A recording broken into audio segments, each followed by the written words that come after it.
10 वर्षों से ऑफलाइन में आपके विश्वसनीय संस्थान स्टूडेंट क्लासेस प्रयागराज के डिजिटल प्लेटफॉर्म में आप सभी का हार्दिक स्वागत है। आज हम आपके बीच हिंदी सीरीज के महत्वपूर्ण टॉपिक प्रत्यय को लेकर के आए हैं। इसके पहले हमने आप लोगों को उपसर्ग से संबंधित कुछ बातें आपको बताई थी।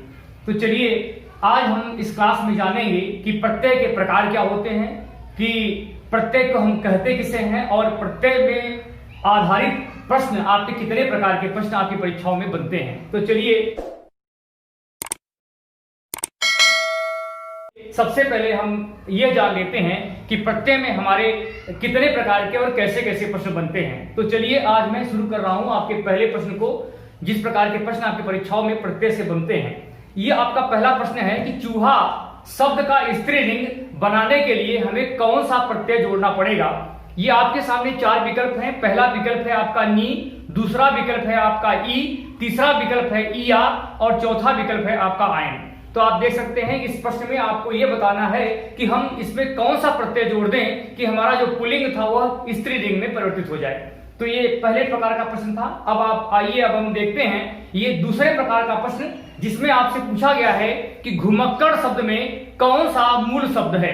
तो आपको बताना है कि घुमक्कड़ शब्द में कौन सा मूल शब्द है। ये आपके सामने 4 विकल्प थे। पहला विकल्प है आपका घू, दूसरा विकल्प है आपका घुम, तीसरा विकल्प है आपका उक्का अक्कड़ और चौथा विकल्प है आपका घूम। तो जल्दी से आप समझ लीजिए कि इस तरह के प्रश्न आपकी परीक्षाओं में बन सकते हैं। अब आपको हम बताने जा रहा हूं कि तीसरे प्रकार का प्रश्न, और इस प्रश्न में पूछा गया है कि तद्धित प्रत्यय में मूल शब्द क्या नहीं होता है। तद्धित प्रत्यय में क्या मूल शब्द नहीं होगा। पहला विकल्प है आपका संज्ञा, दूसरा विकल्प है आपका विशेषण, तीसरा विकल्प है आपका क्रिया और चौथा है आपका सर्वनाम। तो आइए अब मैं बढ़ता हूं आपके चौथे प्रकार के प्रश्न में, और इस प्रश्न में पूछा जा रहा है कि कृत प्रत्यय में कौन सा मूल शब्द जुड़ता है। कृत प्रत्यय में हम कौन सा मूल शब्द जोड़ते हैं, और ये आपके सामने 4 विकल्प है। और पहला विकल्प है आपका मूल धातु, दूसरा विकल्प है आपका संज्ञा, तीसरा विकल्प है आपका विशेषण और चौथा विकल्प है आपका सर्वनाम। तो आप देख सकते हैं कि विभिन्न प्रकार के प्रश्न आपकी परीक्षाओं में पूछे जा सकते हैं। अब आपको मैं 5वें प्रकार का प्रश्न बताने जा रहा हूं, और इस प्रश्न में पूछा गया है कि निम्न में से कौन सा प्रत्यय है जिसमें कि कौन सा शब्द है जिसमें कि इक प्रत्यय का प्रयोग नहीं हुआ है। तो आपको ध्यान रखना है कि नहीं इसमें पूछा गया है। तो आपके सामने ये 4 विकल्प हैं। पहला विकल्प है आपका सामाजिक, दूसरा विकल्प है आपका भौमिक, तीसरा विकल्प है आपका दैविक और आपका चौथा विकल्प है बालिका। तो जल्दी से आपको समझ लेना है कि प्रत्यय में हमारे कितने प्रकार के प्रश्न और कैसे कैसे प्रकार के प्रश्न पूछे जाते हैं। किसी में आपको पूछ लेता है कि कौन सा प्रत्यय है, कौन सा प्रत्यय नहीं है, पुल्लिंग से स्त्रीलिंग बनाने के लिए हमको कौन सा प्रत्यय लगाना है। किसी में आपका मूल शब्द पूछ लेगा, और किसी में यह पूछेगा किसमें तद्धित प्रत्यय है, और किसमें पूछ सकता है कि किसमें कृत प्रत्यय है। तो आप देख सकते हैं कि विभिन्न प्रकार के प्रश्न आपकी परीक्षाओं में प्रत्यय से पूछे जाते हैं। तो चलिए अब हम प्रत्यय की शुरुआत करते हैं, लेकिन हमको प्रत्यय को पढ़ने से पूर्व हमको क्या जानकारी होनी चाहिए ये आपको समझना जरूरी है। तो आपको याद रखना है कि प्रत्यय को पढ़ने से पहले आपको ये पता होनी चाहिए कि यौगिक शब्द के प्रकार। तो जल्दी से आपको समझ लीजिए यौगिक शब्द के प्रकार, जैसा कि आपको हमने उपसर्ग वाले क्लास में बताया था। तो याद रखिएगा कि ये 4 प्रकार के होते हैं। पहला होता है आपका उपसर्ग, दूसरा है आपका प्रत्यय, फिर हमने बताया था कि संधि, और ये चौथा है आपका समास। ये चारों टॉपिक जो है बहुत ही महत्वपूर्ण है, और इनसे निश्चित रूप से आपकी परीक्षाओं में प्रश्न बनते हैं, चाहे वो उपसर्ग हो, चाहे प्रत्यय हो, चाहे संधि हो और चाहे समास हो। तो आपको उपसर्ग की क्लास जो इसके पहले जा चुकी है, और इसमें आपको हमने प्रैक्टिस भी कराया था कुछ दिनों का। तो याद रखिएगा कि आज की हमारी जो क्लास है वो प्रत्यय पर आधारित है। तो चलिए अब मैं शुरू करता हूं कि प्रत्यय होते क्या हैं। प्रत्यय शब्द, तो पहले आप लोग इसको समझ लीजिए। तो आइए अब हम शुरू करते हैं कि प्रत्यय की परिभाषा या प्रत्यय को हम कहते किसे हैं। तो याद रखिएगा कि प्रत्यय, नोट कर लीजिए, आपको नोट करना है कि प्रत्यय वे शब्दांश हैं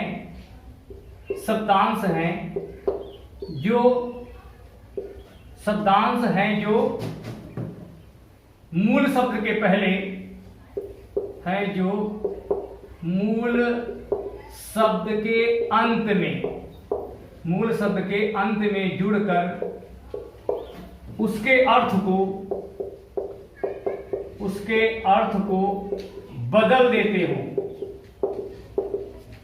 हैं, उसे हम क्या कहते हैं? प्रत्यय कहते हैं। तो चलिए एक बार हम फिर से समझ लेते हैं कि प्रत्यय हम कहते किसे हैं। तो याद रखिएगा कि जैसे उपसर्ग में होता था कि मूल शब्द के पहले जुड़ते थे, उसी प्रकार से आपको याद रखना है कि प्रत्यय जो है वो मूल शब्द के अंत में जुड़ते हैं। तो आपको ये बात याद रखनी है कि प्रत्यय वे शब्दांश हैं जो मूल शब्द के अंत में जुड़कर उसके अर्थ को बदल देते हैं, उसे हम प्रत्यय कहते हैं। और प्रत्यय को अंग्रेजी में सफिक्स कहते हैं। कभी कभी ये भी प्रश्न आपका पूछा जाता है कि प्रत्यय को अंग्रेजी में क्या कहते हैं। तो आपको यह बात याद रखनी है कि प्रत्यय को अंग्रेजी में हम आप सब सफिक्स कहते हैं। ये वाक्य के शब्द के जो है वो अंत में जुड़ते हैं। तो इसको पढ़ने से पहले यदि मैं आपसे कहूं कि इसकी परिभाषा को आपसे बताऊं कि शाब्दिक दृष्टि से अगर देखा जाए तो प्रत्यय किन दो शब्दों से मिलकर बना हुआ है, ये बहुत महत्वपूर्ण आपको याद रखना है कि शाब्दिक दृष्टि से देखा जाए तो प्रत्यय जो है वो प्रति और अय नामक दो शब्दों से मिलकर बना हुआ है। तो याद रखिएगा कि प्रत्यय और प्रति और अय से मिला है और यह यण संधि का आपका ये संधि करेंगे तो ये यण संधि होगा। तो आपको याद रखना है कि प्रति का अर्थ जो होता है साथ में पर अंत में, याद रखिएगा साथ में होगा लेकिन अंत में होगा। और अय का अर्थ होता है जुड़ना होता है। तो इस प्रकार से आप देख सकते हैं कि शाब्दिक दृष्टि से अगर मैं प्रत्यय की परिभाषा बताऊं तो आपको बताना है कि प्रत्यय जो है वो प्रति और अय नामक दो शब्दों से मिलकर बना हुआ है, जहां पर प्रति का अर्थ होता है साथ में पर अंत में, लेकिन आपके अय का अर्थ होता है जुड़ना। अर्थात वे शब्द जो साथ में होते हैं या जुड़ते तो हैं लेकिन मूल शब्द के अंत में जुड़ते हैं। तो यहीं पर आपको एक बात याद रखनी है कि उपसर्ग और प्रत्यय दोनों ही शब्दांश होते हैं, लेकिन याद रखना है कि उपसर्ग मूल शब्द के पहले जुड़ता है लेकिन प्रत्यय जो है वो आपके मूल शब्द के अंत में जुड़ता है। तो आपको इन दोनों का अंतर ये बात समझ लेनी है। तो चलिए इसको पढ़ने से पहले मुझे यह बात जान लेनी है कि इसको शब्दांश क्यों कहा गया। शब्दांश के बारे में सबसे पहले आप लोग जान जाइए कि शब्दांश इसे क्यों कहते हैं। शब्दांश का मतलब होता है शब्द का अंश। तो शब्दांश इसे क्यों कहते हैं, इसके जानने से पहले आपको यह बात जानना होगा कि अगर अर्थ के आधार पर, जिनको आता हो इसका उत्तर आप लोग कमेंट बॉक्स में दीजिएगा, कि अगर मैं आपसे पूछूं कि अर्थ के आधार पर भाषा की कितनी इकाइयां होती हैं, तो जल्दी से आपको जिनको आता हो जवाब दें। जैसा कि आप लोग जानते हैं कि अगर मैं अर्थ के आधार पर पूछूं कि भाषा की कितनी इकाइयां होती हैं तो आपका उत्तर होगा 2 होती हैं। एक होता है आपका शब्द और दूसरा होता है वाक्य। जब मैं अर्थ की बात करता हूं तब तो आप देखेंगे कि इसमें शब्दांश शामिल नहीं है। तो इससे क्या सिद्ध हो रहा है कि शब्दांश का कोई भी अर्थ नहीं होता है। इससे यह बात आपकी सिद्ध हो रही है कि शब्दांश का कोई भी अर्थ नहीं होता है। तो इसको शब्दांश कहा गया। अब आप देख सकते हैं कि शब्दांश का कोई अर्थ नहीं हुआ। इससे यह बात सिद्ध हो रही है कि उपसर्ग और प्रत्यय, याद रखिएगा मैं केवल प्रत्यय की बात नहीं कर रहा हूं, आपने इसके पहले वाली क्लास में उपसर्ग पढ़ा था तो आपको वह भी ध्यान रखना होगा कि उपसर्ग और प्रत्यय दोनों शब्दांश थे। तो याद रखिएगा कि शब्दांश का कोई अर्थ नहीं होता है, इसलिए आपके उपसर्ग और प्रत्यय का कोई भी अर्थ अगर वह अलग से लिखे जाए तो उनका कोई अर्थ नहीं होगा। चलिए कुछ उदाहरण के माध्यम से हम आपको समझा दे रहे हैं। जैसे हमने आपके सामने एक क्वेश्चन दिया कि जैसे मैंने लिखा आपको लिखावट, लिख धन आवट, ये किससे बना है? इनसे मिलकर के आपका शब्द बनेगा लिखावट। ये हो गया आपका लिखावट। तो आपको यह याद रखना है कि इसमें लिख जो है वो आपका मूल शब्द है। याद रखिएगा लिख क्या है? आपका मूल शब्द है।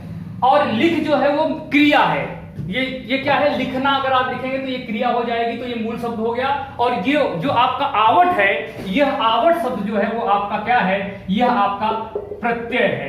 और इनसे जो शब्द बना वो लिखावट बना। तो याद रखिएगा लिख आपका इसमें मूल शब्द है और आवट जो है वो प्रत्यय है और इनसे बना शब्द जो है वो लिखावट है। तो आपको इससे क्या पता चला कि हमने आपको बताया कि आवट को अगर आप कहें कि आवट का कोई अर्थ होता है तो आपका जवाब होगा कि आवट शब्द चूंकि प्रत्यय है इसलिए इसका कोई अर्थ नहीं होगा। दूसरी बात आपको यह बात याद रखनी है कि अगर हम किन्हीं आवट या ये समझ सकते हैं कि अगर हम किसी शब्द से मूल शब्द से प्रत्यय को हटाते हैं तो उस मूल शब्द का अर्थ होना चाहिए, जैसा कि हमने आप लोगों को उपसर्ग वाली क्लास में भी बताया था। वही अंतर यहां पर भी है कि जब हम आप आवट को हटा देंगे इनसे निकलने वाला शब्द जो होगा वह आपका मूल शब्द होगा और यह मूल शब्द एक अर्थ देने वाला शब्द होगा। तो इस प्रकार से आप समझ सकते हैं कि उपसर्ग और प्रत्यय के अगर थोड़ा सा भी आप प्रकार के बारे में परिचित हैं तो आपको इसमें कोई प्रॉब्लम नहीं होगी। तो चलिए आइए अब हम शब्दांश तो आप लोग सीख चुके होंगे, तो अब मैं आपको बताने जा रहा हूं कि ये जो शब्द है जो प्रत्यय के बारे में बताया गया, प्रत्यय के अगर मैं प्रकार की बात करूं तो याद रखिएगा कि प्रत्यय आपके दो प्रकार के होते हैं। प्रत्यय के प्रकार की अगर मैं बात करूं तो प्रत्यय आपके कितने प्रकार के होंगे? दो प्रकार के होंगे। एक होता है आपका कृत प्रत्यय और दूसरा होता है आपका तद्धित प्रत्यय। जल्दी से आप लोग ये बात समझ लीजिए कि अगर मैं प्रत्यय के प्रकार की बात करूं तो आपका एक होता है कृत, एक होता है प्रत्यय, तद्धित प्रत्यय। लेकिन इसमें एक और पार्ट होता है जिसको हम बड़ी ई प्रत्यय या इसको समझ सकते हैं कि स्त्री प्रत्यय। याद रखिएगा, इसको याद रखिएगा। यहां पर यह बात याद रखनी है कि प्रत्यय के प्रकार मुख्य रूप से दो प्रकार हैं, कृत और तद्धित। लेकिन एक प्रकार इसी में और निकलता है जो कि बड़ी ही प्रत्यय होता है, जिसको हम स्त्रीलिंग प्रत्यय भी कहते हैं। तो प्रत्येक भाषा के अलग अलग आपको भी बताए जाएंगे कौन कौन से प्रत्यय आपके कृत प्रत्यय हैं, कौन कौन से आपके तद्धित प्रत्यय हैं। लेकिन इसको भी पढ़ने से पूर्व आपको यह बात आवश्यक जान लेनी आवश्यक है कि शब्द भी दो प्रकार के होते हैं। आप लोगों ने पढ़ा होगा कि शब्द के दो प्रकार होते हैं। एक प्रकार होता है आपका विकारी शब्द और एक होता है अविकारी शब्द। तो याद रखिएगा कि शब्द के अगर मैं प्रकार की बात करूं तो आप दो प्रकार के शब्द समझ सकते हैं। एक तो होता है आपका विकारी शब्द और दूसरे प्रकार का शब्द है आपका अविकारी शब्द। ये जान लेना आपके लिए बहुत आवश्यक है क्योंकि इसके माध्यम से आप समझ सकेंगे कि प्रत्यय के बारे में बहुत अच्छी तरह से जान जाएंगे। तो विकारी शब्द और अविकारी शब्द, तो याद रखिएगा विकारी शब्द वे शब्द होते हैं जिनमें लिंग, वचन या कारक के आधार पर उनके अर्थ में क्या होता है, परिवर्तन होता है। वे शब्द आपके क्या होते हैं, वे आपके विकारी शब्द होते हैं। और ऐसे शब्द जिनमें लिंग, वचन और कारक के आधार पर किसी भी प्रकार का कोई परिवर्तन नहीं होता है लगाने पर, तो ऐसे जो आपके शब्द बनेंगे वे अविकारी शब्द होते हैं। तो एक बात तो आपको समझ लेनी है कि मूल शब्द जो है वो सदैव क्या होंगे, विकारी शब्द होंगे, वो अविकारी शब्द नहीं होंगे। इस बात को आपको याद रखना है कि मूल शब्द जो आपका है वह क्या होगा, वह सदैव आपका क्या होगा, विकारी शब्द होगा, अविकारी शब्द कभी नहीं होगा। क्यों? क्योंकि विकारी शब्द जो है वो अर्थ बदलते हैं और आपको हमने पहले ही बताया कि मूल शब्द का अगर अर्थ नहीं होता है तो अगर अर्थ नहीं होगा तो कैसे वो अर्थ बदलेगा। तो याद रखिएगा क्योंकि उपसर्ग और प्रत्यय लगने के बाद वाक्य शब्द के अर्थ बदल जाते हैं। तो इससे ये बात सिद्ध होती है कि विकारी शब्द ही आपके मूल शब्द होंगे। अब मैं आपको बताने जा रहा हूं कि विकारी शब्द में भी आपके कौन कौन से होते हैं। ये चार मुख्य रूप से विकारी शब्द हैं। एक है संज्ञा, एक है आपका सर्वनाम और एक है आपका विशेषण और एक है आपका क्रिया।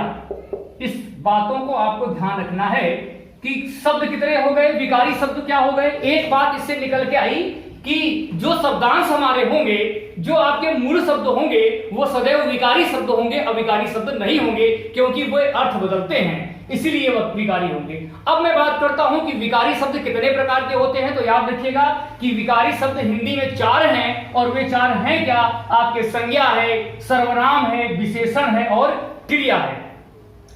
अब देखिए इनको भी हमने दो गुट में बांटा, इनको भी दो प्रकार से बांटा गया कि कौन कौन से शब्द ऐसे हैं जो कि देखिए धातु, ये मूल धातु है तो याद रखिएगा, और ये जो है संज्ञा, सर्वनाम और जो विशेषण होते हैं ये तीनों मिलकर के वो नाम होते हैं। तो याद रखिएगा नाम जैसे किसी व्यक्ति का नाम हो गया, इसके अलावा सर्वनाम जैसे हम, तुम, आप, इस तरह से आप कहेंगे। और जब इन दोनों की जो विशेषता बताएगा उसे हम क्या कहेंगे, विशेषण कहेंगे।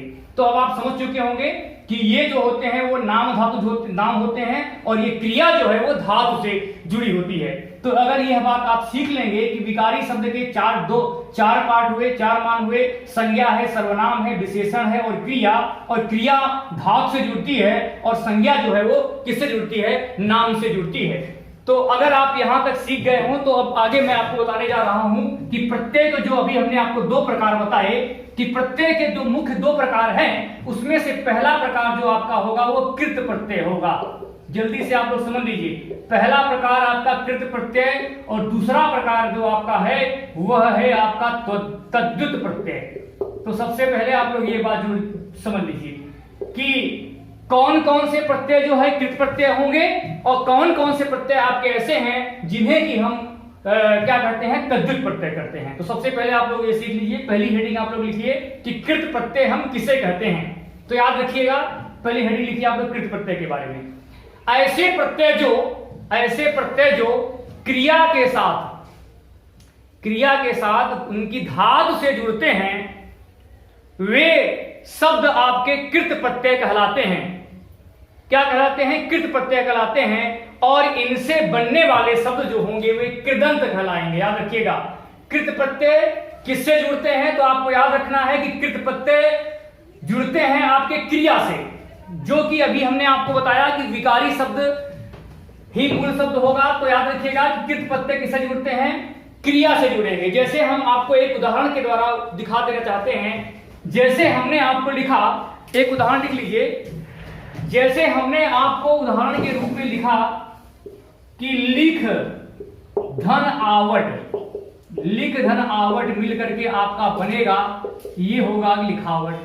अब आपको याद रखना है कि लिख जो है आपकी क्या है, मूल शब्द है। जल्दी से नोट कर लीजिए कि लिख जो है आपका क्या है, मूल शब्द है। इसमें आवट क्या है, ये आवट आपका प्रत्यय है। और जब आप लिखावट लिखेंगे तो लिखावट जो है वो आपका कृदंत प्रत्यय, कृदंत हो जाएगा। याद रखिएगा, ये शब्द जो है वो क्या होंगे, ये कृदंत कहलाएंगे। याद रखिएगा।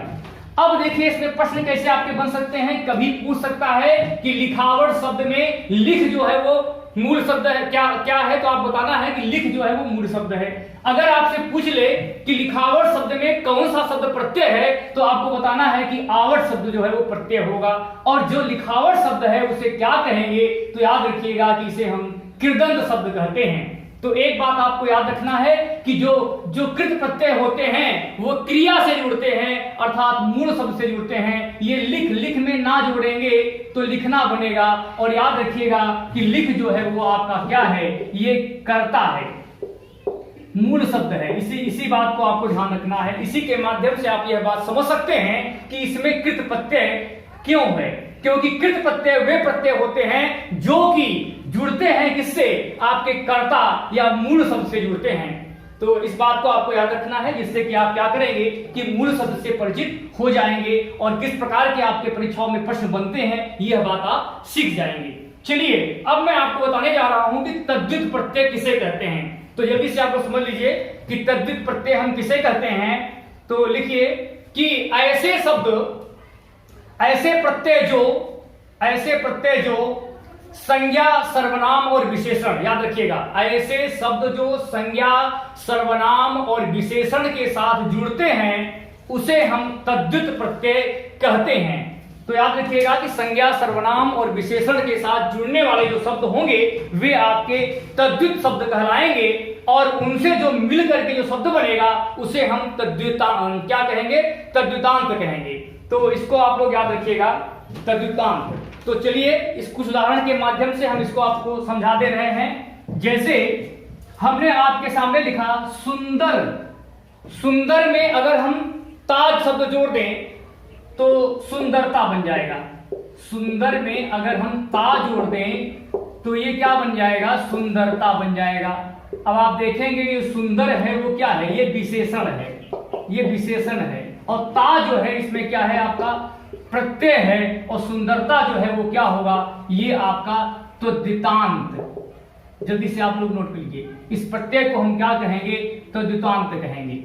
तो जल्दी से आपको यह बात समझ लेनी है कि प्रश्न आपके कैसे बनेंगे कि सुंदरता शब्द में, सुंदरता में मूल शब्द क्या है, तो आपको बताना है कि सुंदरता में सुंदर शब्द जो है वो मूल शब्द है, और यह जो बना हुआ शब्द है सुंदरता, सुंदर शब्द जो है वो विशेषण है। और जब जिसमें संज्ञा, सर्वनाम और विशेषण जिस प्रत्यय में जुड़ता है उसे हम तद्धित प्रत्यय कहते हैं। इस प्रत्यय को हम तद्धित प्रत्यय कहेंगे, और इनसे बनने वाला जो शब्द होगा उसे हम तद्धितांत कहेंगे। चलिए कुछ उदाहरण हम आपको और समझाते रहे हैं, जैसे मधुरता हो गया।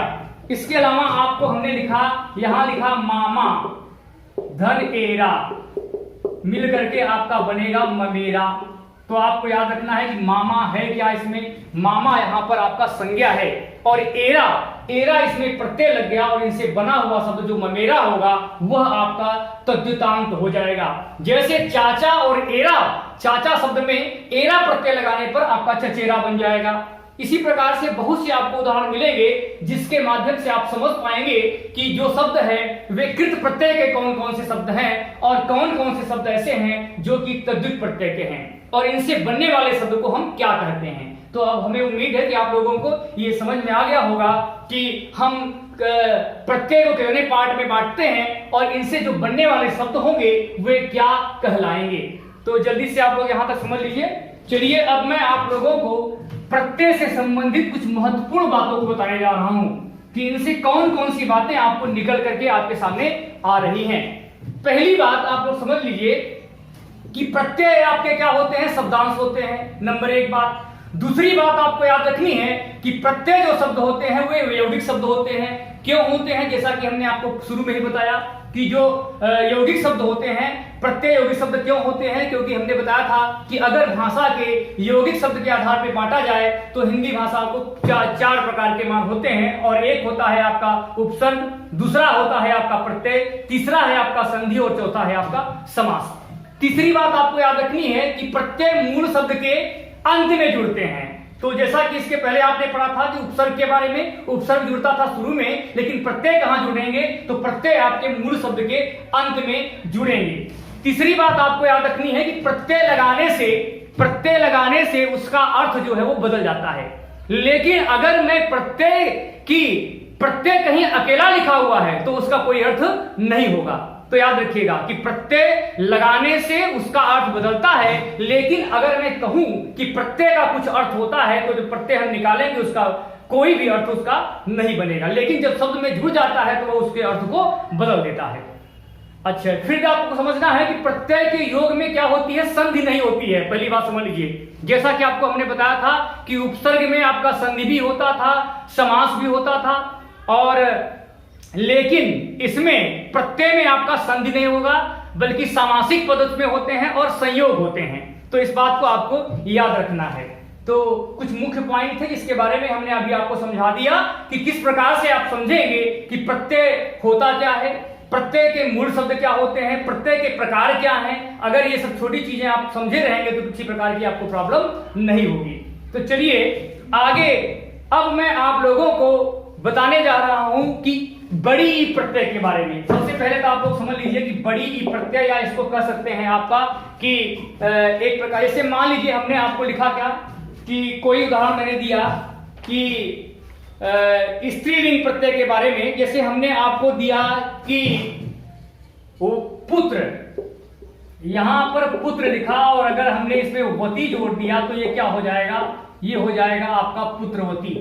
तो पुत्रवती जो शब्द है वह है क्या? वह एक आपका स्त्रीलिंग प्रत्यय है। अभी आपको प्रत्येक भाषा के अलग अलग कृत प्रत्यय, तद्धित प्रत्यय और स्त्रीलिंग प्रत्यय के बारे में आपको डिटेल से समझाया जाएगा।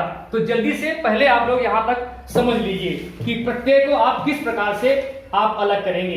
तो चलिए सबसे पहले हम आप लोगों को समझा दे रहे हैं कि हिंदी भाषा में प्रत्यय के प्रकार कितने हैं। हिंदी भाषा में प्रत्यय के प्रकार, तो जल्दी से आप लोग नोट कर लीजिए कि हिंदी भाषा में प्रत्यय के प्रकार, तो इसको हम तीन पार्ट में बांटेंगे। पहला है आपका संस्कृत के प्रत्यय,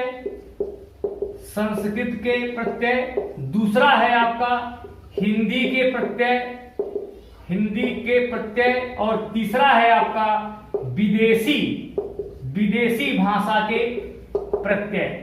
जैसा कि आपको हमने उपसर्ग में भी इनके बारे में आपको डिटेल से बताया था। तो याद रखनी है कि विदेशी भाषाओं में भी आपके 3 प्रकार के होते हैं। कुछ प्रत्यय ऐसे होते हैं जो कि फारसी भाषा के हैं, और कुछ क्या है आपके यहां पर याद रखिएगा कि ये आपका फारसी भाषा का हो गया। इसी के अलावा इसी में आपका एक भाषा हो गई अरबी भाषा, और एक हो गई अंग्रेजी। तो विदेशी भाषाओं से इन्हीं, मुख्य रूप से इन्हीं 3 भाषाओं से आपके उपसर्ग और प्रत्यय से प्रश्न बनते हैं। तो सबसे पहले आपको क्या करना है कि इसके बारे में डिटेल से आपको जान लेना है कि हिंदी भाषा के प्रत्ययों को आप कितने पार्ट में बांट सकते हैं। तो आपने देखा कि हम इनको 3 भागों में बांट सकते थे। पहला है आपका संस्कृत का प्रत्यय, दूसरा है आपका हिंदी का प्रत्यय, और तीसरा है आपका जो है विदेशी भाषा के प्रत्यय। और आप याद रखेंगे विदेशी भाषा को भी हम 3 खंडों में बांटते हैं। पहला खंड है आपका फारसी भाषा का, दूसरा है आपका अरबी भाषा का, और तीसरा जो है वो आपका अंग्रेजी भाषा का प्रत्यय है। ये हम देखते हैं कि संस्कृत भाषा के कृत प्रत्यय, संस्कृत भाषा के प्रत्यय के बारे में हम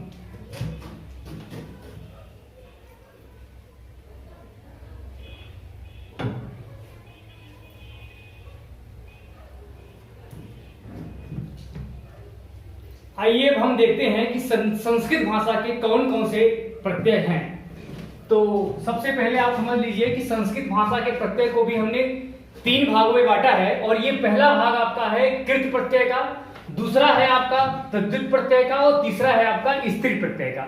जैसा कि हमने आप लोगों को पहले ही बताया कि कृत प्रत्यय जो होते हैं वो मूल शब्द से जुड़ते हैं, और वो मूल शब्द जो है वो क्या होना चाहिए, मूल शब्द जो आपका क्रिया होनी चाहिए। दूसरी बात हमने बताया कि तद्धित प्रत्यय जो होते हैं वो जुड़ते हैं, जिन शब्दों से जुड़ते हैं वो मूल शब्द जो होते हैं वो आपके संज्ञा होंगे, सर्वनाम होंगे, या तो क्या होंगे, विशेषण होंगे। और कुछ शब्द आपके ऐसे होते हैं जो कि स्त्री प्रत्यय हैं, अर्थात उसको जोड़ देने से जो बनने वाला शब्द होगा वो स्त्रीलिंग में बदल जाता है। तो चलिए अब मैं आपको बताने जा रहा हूं संस्कृत के कृत प्रत्यय के बारे में। कुछ उदाहरण के माध्यम से हम आप सीख लेते हैं कि जैसे मान लीजिए मूल धातु दा है और इसमें ता प्रत्यय लगाएंगे तो बनने वाला शब्द आपका दाता होगा। भिक्ष आपकी मूल धातु है, और जब इसमें उक लगाएंगे तो आपका शब्द बनेगा भिक्षुक, और इस भिक्षुक में उक जो है वो प्रत्यय है, भिक्ष आपका मूल धातु है, और कृदंतीय प्रत्यय आपका क्या होगा, भिक्षुक कहलाएगा। तो कभी कभी आपके प्रश्न बनते हैं कि प्रत्यय कौन सा है, कभी बनता है मूल धातु क्या है, और कभी आपका बनता है इस शब्द को बनने वाला शब्द है उसे हम क्या कहेंगे।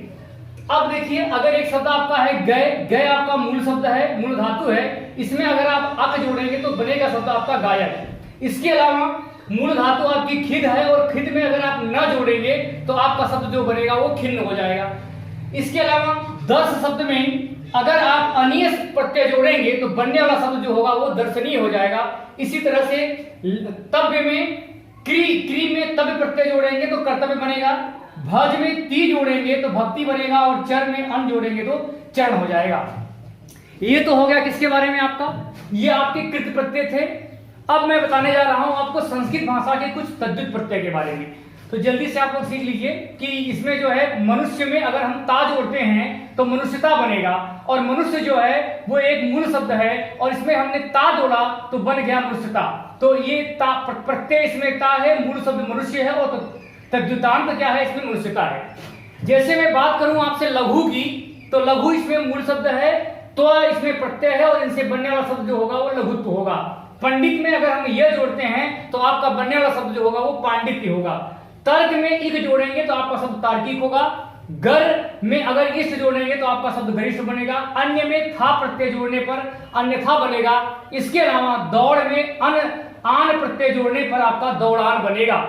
ससुर में आल जोड़ने पर आपका शब्द जो बनेगा ससुराल बनेगा। इसके अलावा नाना में अगर आप हाल जोड़ते हैं तो बनने वाला शब्द आपका ननिहाल होगा। इसके अलावा आपका कदा चित शब्द में जोड़ने पर, चित प्रत्यय जोड़ने पर आपका एक कदाचित हो जाएगा। तो जल्दी से आप लोग याद रखिएगा। इसके अलावा आपका सर्व में त्र जोड़ने पर आपका बनने वाला जो शब्द होगा वो सर्वत्र होगा। अब मैं कुछ आपको संस्कृत भाषा के कुछ स्त्री प्रत्यय के बारे में आपको बता दूं कि अगर आप गृह जो आपका मूल शब्द है, गृह में इन्हीं प्रत्यय जोड़ेंगे तो आपका शब्द जो बनेगा वो गृहिणी होगा। और ये गृहिणी जो है वो क्या है, ये स्त्री शब्द है, स्त्रीवाचक शब्द है। दास में अगर आप ई प्रत्यय जोड़ते हैं तो आपका दासी बनेगा। पुत्र में वती जोड़ते हैं तो आपका बनने वाला शब्द पुत्रवती होगा। इसके अलावा श्रीमान में मति जोड़ देंगे तो आपका शब्द जो होगा वो श्रीमती हो जाएगा। इसके अलावा भव शब्द में आनी प्रत्यय लगाने पर बनने वाला शब्द आपका भवानी होगा। और बालक शब्द में इका प्रत्यय जोड़ देने से बनने वाला शब्द जो है वो बालिका हो जाएगा। तो आप देख सकते हैं किस प्रकार से हम पुल्लिंग का परिवर्तन स्त्रीलिंग में करते हैं। और जैसे अध्यापक है और इका जोड़ेंगे तो अध्यापिका हो जाएगा, और अश्व है इसमें आ जोड़ देंगे तो अश्वा हो जाएगा।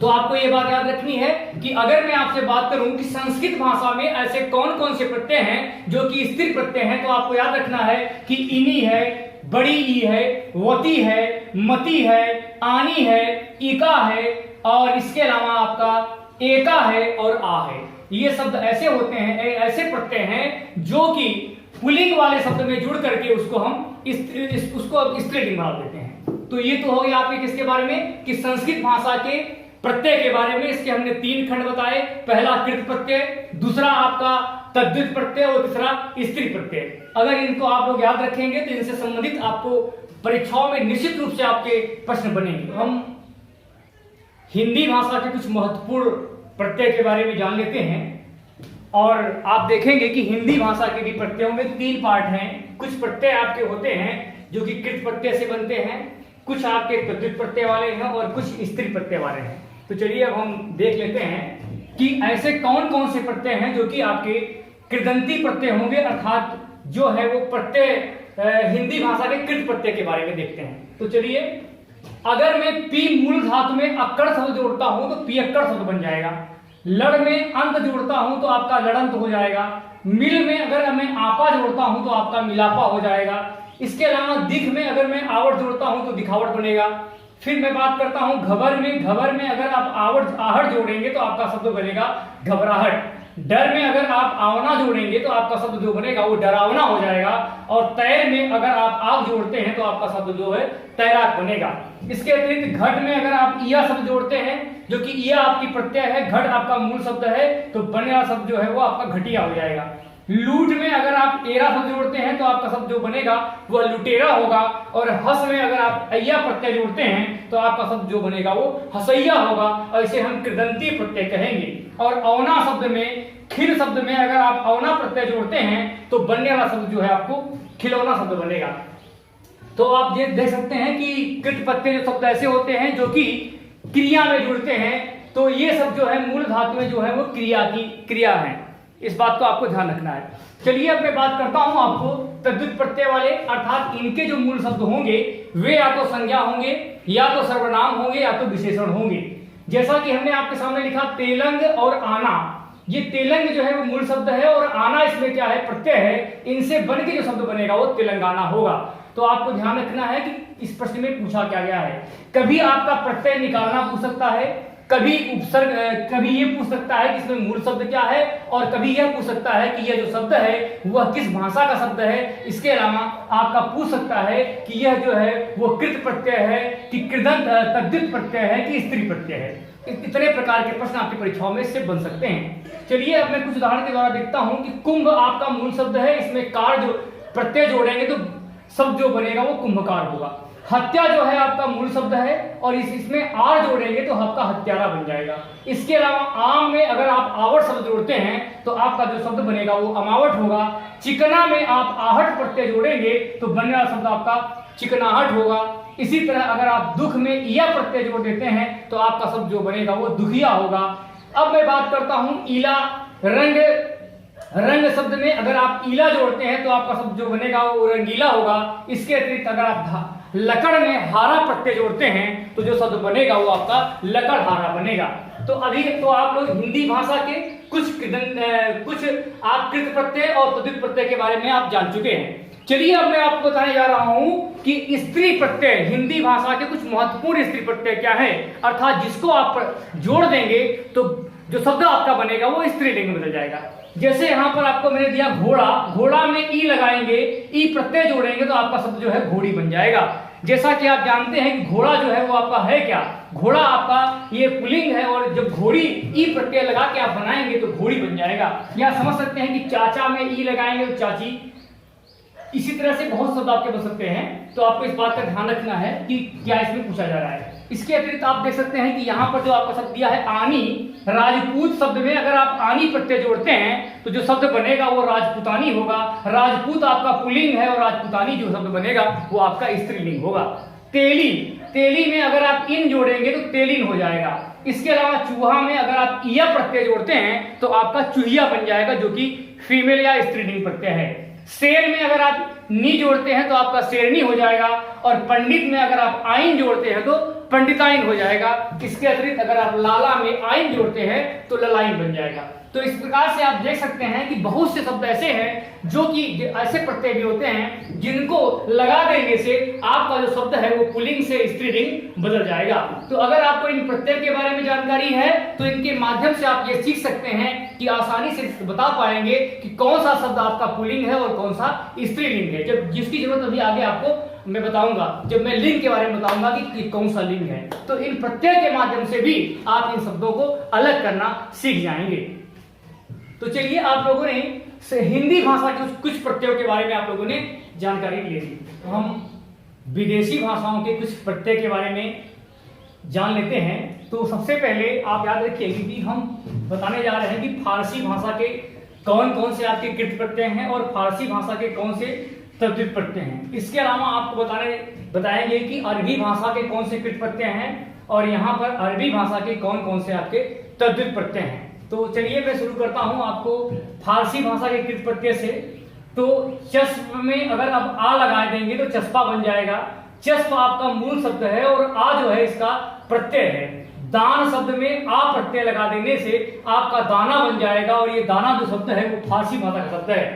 कार शब्द में अगर आप इंदा लगा देंगे, इंदा एक प्रत्यय है, इससे बनने वाला शब्द जो है वो करिंदा होगा। माल में अगर ईस लगा देंगे प्रत्यय तो आपका जो शब्द बनेगा वो मालिश हो जाएगा। तो आप देख सकते हैं कि कृत प्रत्यय जो कि फारसी भाषा के थे। अब मैं बताने जा रहा हूं कि फारसी भाषा के तद्धित प्रत्यय क्या हैं। जैसे आपको हमने दिया कि खराब, और खराब में अगर आप प्रत्यय जोड़ दिया तो आपका जो शब्द बनेगा वो खराबा बनेगा। मर्दाना शब्द में अगर आप गी शब्द प्रत्यय लगा देंगे तो जो शब्द बनेगा वो मर्दानगी बनेगा। इसके अलावा अगर गुंडा शब्द में अगर आप गिरी शब्द जोड़ देते हैं, प्रत्यय जोड़ देते हैं, तो शब्द बनेगा वो गुंडागिरी बनेगा। तो ये तो हो गया किसके बारे में आपका, कि फारसी भाषा के प्रत्यय के बारे में। अब मैं आपको बताने जा रहा हूं कि अरबी भाषा के प्रत्यय के बारे में। तो आप देख सकते हैं कि अरबी भाषा के कृत प्रत्यय, जिसमें से आपका मूल शब्द जलद है, जलद में फ आ या ल जोड़ने पर आपका जो शब्द बनेगा वो जल्लाद बनेगा। इसके अलावा हकम में फईल, तो यहाँ पर जो सबसे बीच में मान है बड़ी ई की, उसमें अगर आप जोड़ देंगे तो आपका शब्द बनेगा हकीम। इसके अलावा हकम शब्द में फाइल, अगर आपका ई वाला जो शब्द है जुड़ जाएगा तो जो शब्द बनेगा वो हाकिम होगा। तो ये जो है कुछ मूल शब्द थे जो कि आपके अरबी भाषा के कृत प्रत्यय से संबंधित थे। चलिए, अब मैं आपके बीच आ रहा हूं और बताने जा रहा हूं कि अरबी भाषा के तद्धित प्रत्यय के बारे में। जैसे कि हमने आपको दिया, इंसान आपका ये मूल शब्द है और इनसे जो शब्द बनेगा वो ईयत प्रत्यय लग करके इंसानियत बन जाएगा। और ये देखिए मूल शब्द इंसान, इंसान जैसा कि आपको जानते हैं कि ये संज्ञा है और इसमें जो शब्द जुड़ा वो प्रत्यय है, तो क्या बन जाएगा, इंसानियत बन जाएगा। बेग में अगर आप म शब्द जोड़ते हैं तो बेगम हो जाएगा। मालिक शब्द में अगर आप आ की मात्रा जोड़ते हैं, आप प्रत्यय लगाते हैं, तो आपका शब्द जो बनेगा वो मलिका बनेगा। इसके अलावा अगर आप अरब में ई प्रत्यय जोड़ते हैं तो जो शब्द बनेगा वो आपका अरबी बनेगा। इसके अलावा खजाना शब्द में अगर आप ची प्रत्यय लगाते हैं, जो शब्द बनेगा वो आपका खजांची होगा। इसके अलावा अगर आप आनी में रूह शब्द में अगर आप आनी प्रत्यय जोड़ते हैं तो आपका जो शब्द बनेगा वो रूहानी होगा। तो ये तो अभी हमने आपको बताया कि विदेशी भाषा में फारसी भाषा और अरबी भाषा के कुछ प्रत्ययों के बारे में आपको जानकारी दिया। हम विदेशी भाषा के कुछ महत्वपूर्ण प्रत्यय के बारे में जान लेते हैं। इसमें से अंग्रेजी भाषा के प्रत्यय के बारे में अब आपको हम बताने जा रहे हैं। और अंग्रेजी भाषा के प्रत्यय में कृत प्रत्यय तो याद रखिएगा कि ये आईएनजी जोड़ करके बनाए जाते हैं और केवल यह अंग्रेजी भाषा के शब्दों में ही जुड़ते हैं। ये शब्द अंग्रेजी में ही बोले जाते हैं, इसलिए कृत प्रत्यय का कोई मतलब नहीं है। अब मैं आपको बताने जा रहा हूं कि अंग्रेजी भाषा के कौन कौन से प्रत्यय ऐसे हैं जो कि तद्धित प्रत्यय में आते हैं। जैसे आपको हमने दिया कि एक मूल शब्द आपका पेंट है और इसमें अर्ज आप जोड़ देंगे तो आपका जो शब्द बनेगा वो पेंटर हो जाएगा। इसके अलावा आपका मैकेनाइज, ये मूल शब्द है, अगर इसमें आप इक जोड़ देंगे तो जो शब्द बनेगा वो आपका मैकेनिक होगा। और इसी तरह से आप नक्सल शब्द है, अगर इसमें आइट आप जोड़ देंगे तो जो शब्द बनेगा वो नक्सलाइट बनेगा। इसके आगे देखिए सोशल शब्द है जो कि मूल शब्द है, इसमें इज्म जोड़ेंगे जो शब्द बनेगा वो सोशलिज्म बनेगा। और मराठा शब्द में ईएन जोड़ देने से आपका जो शब्द बनेगा वो मराठियन बनेगा। तो ये तो हो गया आपके अंग्रेजी भाषा के कुछ कृत प्रत्यय और तद्धित प्रत्यय के बारे में। आइए अब हम देख लेते हैं कि विदेशी भाषा के जो प्रत्यय हैं उसमें कौन कौन से ऐसे प्रत्यय हैं जो कि स्त्रीलिंग प्रत्यय हैं। इसमें आपके अरबी, फारसी, अंग्रेजी सब आ जाएंगे। जैसे हमने आपको बताया कि अकड़ जो है मूल शब्द है, इसमें अगर मैं बाज शब्द जोड़ता हूं तो आपको जो शब्द बनेगा वो अकड़बाज हो जाएगा, ये आपका स्त्री प्रत्यय है। नग में अगर आप ईना जोड़ते हैं प्रत्यय तो जो शब्द बनेगा वो आपका नगीना होगा। इसके अतिरिक्त अगर कार शब्द में अगर आप गर जोड़ते हैं जो शब्द आपका बनेगा वो कारगर होगा। इसके अलावा मेहनत शब्द में अगर आप आना शब्द जोड़ते हैं तो जो शब्द बनेगा वो मेहनताना बनेगा और ये स्त्रीलिंग शब्द बनेगा। नशा में अगर बाज जोड़ते हैं तो आपका शब्द जो है नशाबाज हो जाएगा। ईद में अगर आप गाह जोड़ते हैं तो ईदगाह हो जाएगा। और जिल्द में अगर आप साज जोड़ते हैं तो आप जिल्द साज हो जाएगा। तो याद रखिएगा कि प्रत्यय आपके लिए आगामी परीक्षाओं में बहुत इंपॉर्टेंट सिद्ध होंगे।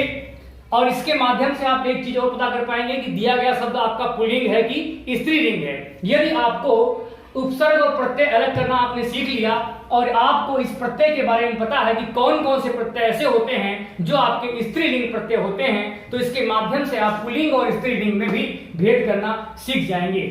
कोई शब्द अगर आपके सामने आ गया तो आप समझ लेंगे कि इसमें प्रत्यय को निकाल करके आप समझ सकते हैं कि दिया गया शब्द जो है आपका पुल्लिंग है कि स्त्रीलिंग है। तो चलिए, आज मैंने आप लोगों को प्रत्यय, उनके प्रकार और प्रत्यय में कितने प्रकार के प्रश्न आपकी प्रतियोगी परीक्षाओं में बनते हैं उन पे हमने आपको बताया। और कुछ विदेशी भाषाओं के, हिंदी भाषा के और इसके अतिरिक्त आपको संस्कृत भाषा के प्रत्यय के बारे में हमने आपको डिटेल जानकारी दी। उसके अलावा आपको स्त्री प्रत्यय के बारे में बताया।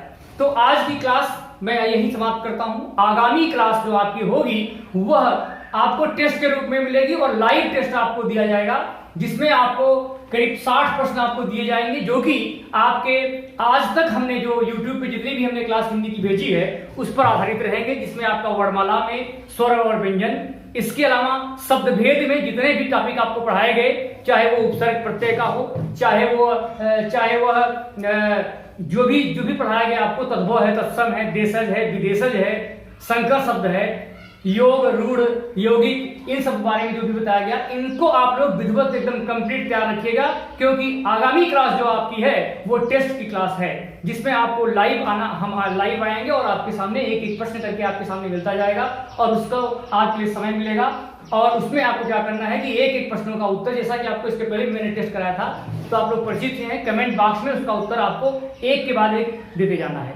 इससे क्या होगा, जो लोग नहीं पढ़े हों वो अभी आपको मौका मिलेगा, तो जो लोग पिछली क्लासों को जो है आप लोग विधिवत एकदम कंप्लीट कर लीजिएगा, जिससे कि आगामी जो मैं आपको टेस्ट लूं उस टेस्ट में आप अच्छा कर सकें। तो चलिए, आज के लिए बस यही तक। आगामी टेस्ट के लिए आप लोग एकदम पूर्ण रूप से तैयार होकर आइएगा।